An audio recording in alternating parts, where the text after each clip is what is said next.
Reg, vandag kyk ons na 'n identiteit. Nou jy het reeds 2 identiteite geleer. Jy weet dat tan theta gelyk is aan sin theta op cos theta en ook dat cos kwadraat theta plus sin kwadraat theta gelyk aan 1 is. Nou daar is ander identiteite wat 'n mens kan bewys deur hierdie te gebruik.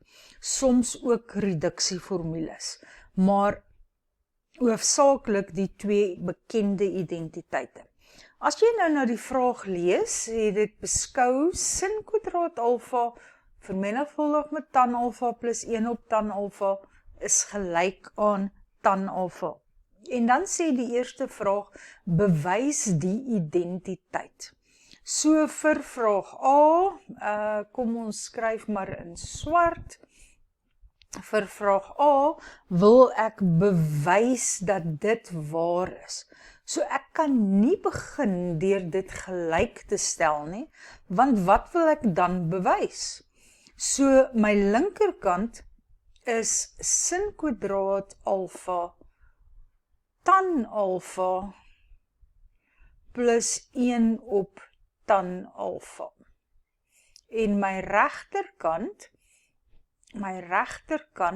is tan alfa. So ek moet met die 2 kante afsonderlik werk, sodat ek kan bewys die een kant gaan gelyk wees aan die ander kant. Nou jy hoef nie noodwendig altyd met die linkerkant te begin nie. Soms is die regterkant, het hy meer werk wat jy dadelik kan sien jy sal moet doen, maar in hierdie geval het die linkerkant meer werk. So ek gaan begin deur na die linkerkant te kyk. Ek sien die sin kwadraat en ek dink aan hierdie sin kwadraat, maar dit gaan net nog 'n cos kwadraat bring wat ek nie dink ek iets mee sal kan maak nie. So voorlopig, totdat ek weet dis dalk nodig, hou ek my sin kwadraat 'n sin kwadraat. Dan is tan gelyk aan sin op cos. So tan is sin alfa gedeel deur cos alfa.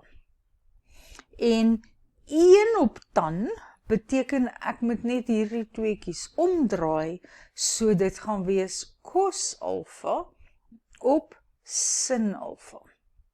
Nou ja, ek wil graag vereenvoudig daar in die hakkie. Kom ons hou hom maar in die hakkie. En ek moet 'n gemeenskaplike noemer hê. So ek het 'n cos alfa nodig in die noemer en ook 'n sin alfa, sodat ek albei hierdie noemers het. Dan vergelyk ek maar en ek sê die cos alfa was ook met 'n sin alfa vermenigvuldig, so ek doen dieselfde bokant die lyn. En sin alfa maal sin alfa is sin kwadraat alfa. My plus, en weer eens sien ek het 'n sin alfa gehad, so ek het hom vermenigvuldig met 'n cos alfa, so ek moet dieselfde bokant die lyn doen. En nou moet jy sien dat sin kwadraat plus cos kwadraat is gelyk aan 1.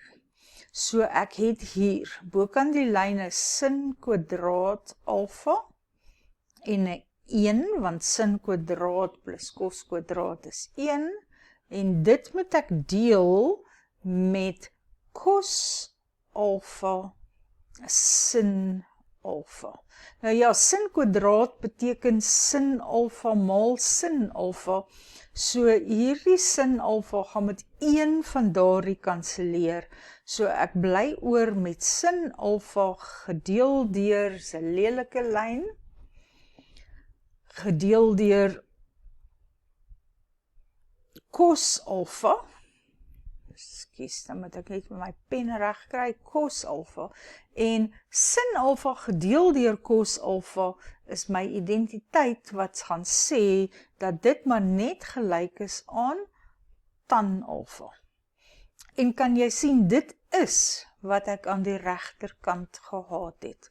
So, die linkerkant is gelyk aan die regterkant en die identiteit is dan bewys.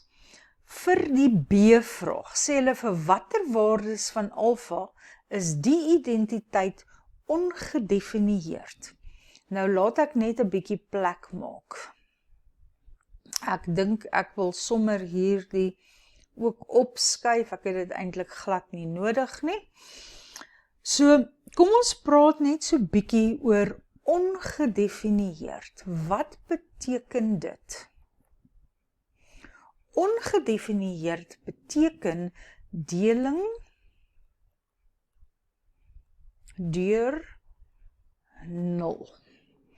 En dan moet jy in trigonometrie altyd onthou dat tan van alfa ook by sekere plekke ongedefinieerd moet wees, so jy moet daarna ook kyk of tan van alfa ongedefinieerd. So dis waarna jy wil kyk. Jy wil kyk vir deling deur 0 en jy wil kyk vir tan alfa ongedefinieerd. Goed, waar is tan alfa ongedefinieerd? So, ek gaan 'n vinnige grafiekie hier maak van tan. 90, 180, 270, 360. Die grafiekie is nie regtig nodig nie, maar ek wil dit net graag koppel aan die vorige werk, sodat jy kan sien alles werk reguit. Vir tan sal jy weet het ons 'n asymptoot hier by 90 en 'n asymptoot hier by 270. Nou waarom het ons asymptote daar? Omdat tan ongedefinieerd is. So as alfa gelyk aan 90 grade is, of as alfa gelyk aan 270 grade is, dan is tan ongedefinieerd. Ag, net om die grafiekie maar 'n bietjie klaar te maak, ek weet sy vorm is iets soos die, né? Nou nie 'n baie akkurate skets nie, maar dis ongeveer hoe tan x lyk. Dan die tweede ding waarna ek wil kyk, is hierdie deling deur 0. So vir deling deur 0, sien ek dat die enigste iets waarmee ek deel, daar die tan alfa daar is. So dit sal ook ongedefinieerd wees, wanneer tan alfa gelyk is aan 0. Nou terwyl ek die grafiekie hier het, is dit maklik om te sien, dis daar by 0 grade, by 180 grade en by 360 grade. So dit gee vir my alfa is gelyk aan 0 grade, of alfa is gelyk aan 180 grade, of alfa is gelyk aan 360 grade. Dis nie nodig om 'n algemene oplossing uit te werk nie, want hulle het vir my 'n spesifieke interval gegee waar my antwoorde uit moet kom. Indien jy nou nie die grafiekie van tan geteken het nie, jy het sommer onthou van die asymptote by 90 en 270, dink ek die maklikste manier om tan alfa is gelyk aan 0 te doen, is om te sê dit is sin alfa gedeel deur cos alfa, wat 0 moet wees, en dit beteken dat sin alfa gelyk aan 0 moet wees, want 0 gedeel deur enige iets is 0. So, sin alfa is gelyk aan 0, as jy vinnige sin grafiekie teken, ek wil nie in detail daarin gaan nie, sal jy sien dat dit by presies dieselfde plekke is, by 0 grade, 180 grade en 360 grade.